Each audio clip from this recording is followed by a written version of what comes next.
Because I know you played with some amazingly important musicians and did a lot of work before you joined Third World. Don't be shy. And jump off our cliff.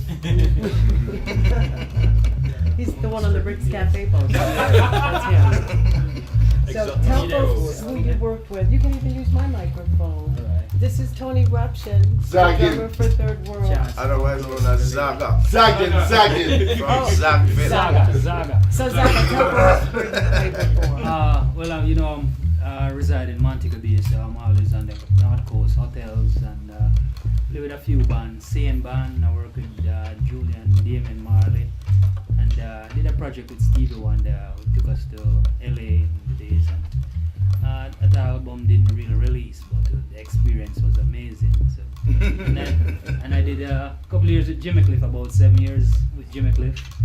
Then That's pretty big. Yeah, it's very big. See how cool reggae musicians are? Just 7 years with Jimmy Cliff. No big deal. Yeah, and then amazingly, the most amazing thing is jamming with Third World. And you're amazing. All right, my man. All right. Okay. And Mr. Norris Webb on keys. No. Here we go. You know you're from Super Cats. When you do your upkeep like hot chocolate. As you can tell about the history there. That was back in the days in, Kingston and growing up with the back end thing, and our original band was City Heat, kind of wanted to be like the Third World kind of thing, Oh, yeah. And eventually, have to just follow up. But after City Heat, part of City Heat was Diana King, so playing with Diana King for a while, and freelance with people like Maxi Priest and, Toots, a few years with Toots and the Maters and all that, and eventually just be here with Third World, hanging out with the guys.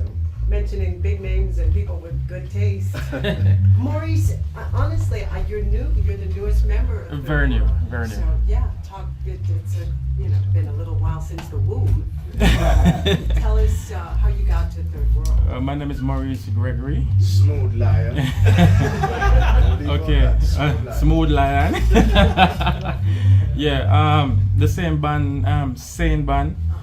Me and Ruption was in that same band. I see. Yeah, playing together. And I play for Wayne Wonder. I used to play for Wayne Wonder. Used to be a backing band for almost everybody in Jamaica. Gotcha. And thing. Cool. But now I'm a Third World, so. Hey. And who's your brother? Hey. Oh, him. Papa San. Oh, okay. We know Yeah. Papa San. He's Yeah. also a big gospel artist. Yeah. Cool. And co-founder of Third World. Maurice have an amazing album himself. And Maurice has a solo album. Yeah, I'm so sorry, that, Maurice. Yeah, don't know the top. Closure. Maurice's new solo album as well. Mr. Richard Daly on bass. So he's just a show off. I went to school with Richie's sister, just as an aside, just a little trivia. Yeah, she's a great girl. She is, and she's beautiful too. Of All your course. sisters are good. I don't know what happened to me. You have to talk into the microphone there, tell Me is speaking into the microphone. Yeah, okay, good. So before Third World, Richie, what were you doing? I was a shoemaker in Spanish Town.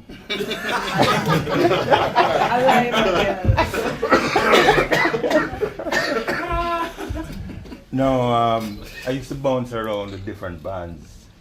A bass player tonight, a guitar player the next night, Tomorrow's Children. I knew Cat when he was 12 years old. I know Bunny Ruggs when he was going to Holy Trinity Senior School and I was going to the same school. He was just like one farm ahead. So I know these people from But Cat was 12. Make sure you define that for me too. Cat was 12. And he's still 12. That's right. Okay, and let's talk with Mr. Clark now. And congratulations again on tying your new solo album. Thank you, Baby Jules. Before Third World, I hear all kinds of legends about you playing ski resorts and the Catskills way back in the day, and certainly the North Coast of Jamaica and some of those resorts Yeah, there. I did some of the Holiday Inns and stuff, but they wanted me to sing Calypso, and I don't sing Calypso. Oh, Not that I don't like the music, but I just can't sing it, you're too cool. I'm too soulful. And that too. No, You're right, Right. For real. but right here in New York City is where I really got most of my training, because I lived here for quite some time. I drove taxi up and down these streets, and I used to sing back between the cars on the train as loud as I could. Vocal I training. just ride the train up and down for hours and just sing between the cars. Was it the acoustics? What was attractive about that? It was that nobody could hear me. Well, Because it was making so much noise, but it was good exercise. Eh? we love hearing you now. I'm glad you worked it out in the suburbs because you seem to have gotten it together. And Stephen Cat Coore, give us your history. Wow. That's And why another the 5 cello? days. Yeah. Well, historically, I mean, just quickly, my mom was a music teacher and always encouraged me from I was very young to get into music. I first tried doing the piano and then that, didn't work out so much. Thanks for the little I learned on the piano.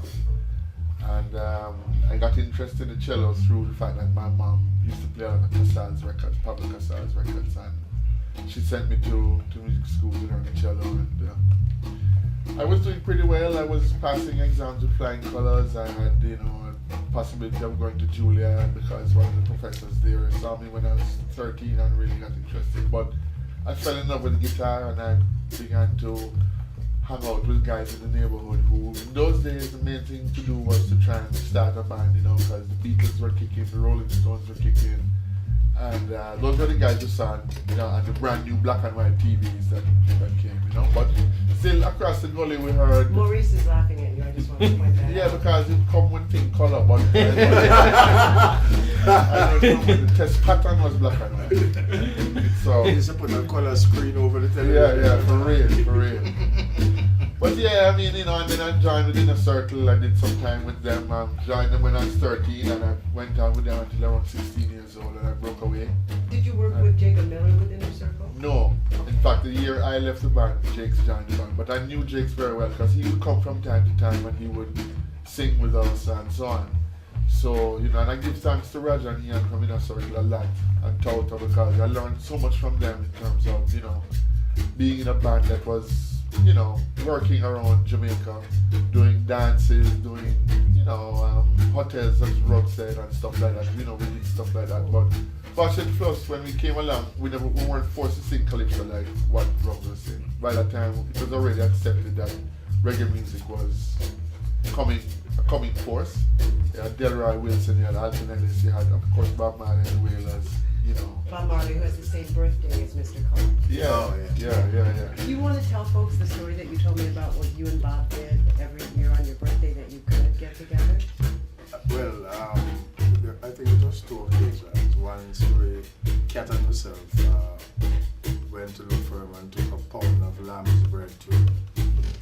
And we were in the, and the next time we... Only the weed smokers are Lamb's smiling. bread And and I'm weed, taking, by the I'm way. looking, taking a Yeah, look they at don't know all everybody. That's why I use the word lamb's bread because they don't know what lamb's Code, is. it's a code.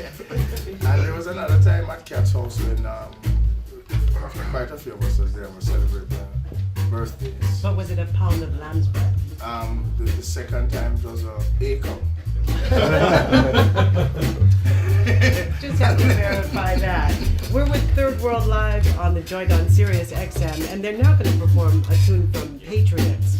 And this is Patriots' theme, and Cat's holding his cello. I'm going to shut up. Oh my gosh.